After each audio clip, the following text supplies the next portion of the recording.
Inspektorat Jenderal 3 Kementerian Komunikasi dan Informatika menggelar sosialisasi pedoman review berencana kerja dan anggaran lintas jabatan pengambil keputusan setiap satuan kerja Kominfo.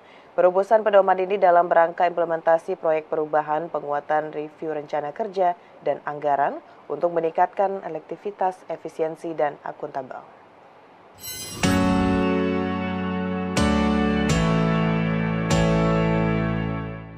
Dalam rangka implementasi proyek perubahan penguatan review rencana kerja dan anggaran melalui penggunaan 5W1H, khususnya lintas pejabat pengambil keputusan setiap satuan kerja, Inspektorat 3 Kementerian Kominfo menggelar kegiatan sosialisasi draft pedoman review rencana kerja dan anggaran pada Selasa 8 Oktober 2024 secara hybrid di Park Hyatt, Jakarta. Kegiatan sosialisasi ini dilakukan sesuai dengan amanat Peraturan Menteri Keuangan Nomor 62 Tahun 2023 tentang kesesuaian rencana kerja dan anggaran dengan kebijakan ekonomis, efisiensi, dan efektivitas anggaran dalam mewujudkan prinsip value money, kaidah-kaidah penganggaran lainnya.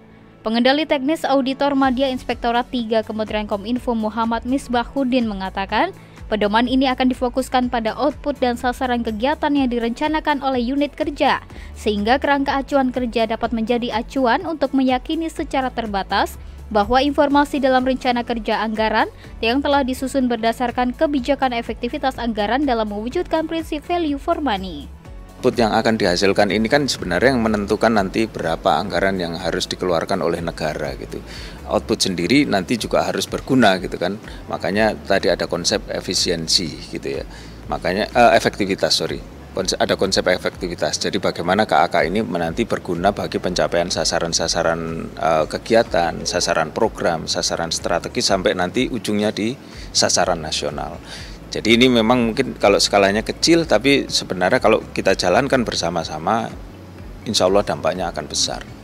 Di kesempatan yang sama, Sekretaris Inspektorat Jenderal Kementerian Kominfo Nizam Waham turut menyampaikan bahwa perubahan pedoman yang didasari dari PMK nomor 62 tahun 2023 dan PPN nomor 1 tahun 2021 dapat mengimplementasikan kegiatan berkualitas berkat perencanaan yang matang dan optimal. Ia juga menekankan bagi para mitra kerja supaya dapat memahami perubahan pedoman yang telah ditetapkan dengan fasilitas yang telah disediakan, misalnya melalui diskusi antara Itjen dengan mitra kerja, sehingga mitra kerja dapat dengan optimal mengimplementasikannya. Saya sangat berharap ini bukan sekedar proyek perubahan, tetapi langsung bisa diimplementasikan.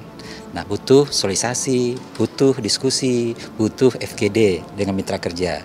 Sehingga mitra kerja bisa memahami persis apa adanya pedoman ini dan dilaksanakan oleh mitra kerja dan APIP di dalam review menggunakan pedoman ini. Sehingga kedepannya kita akan punya perencanaan yang lebih baik.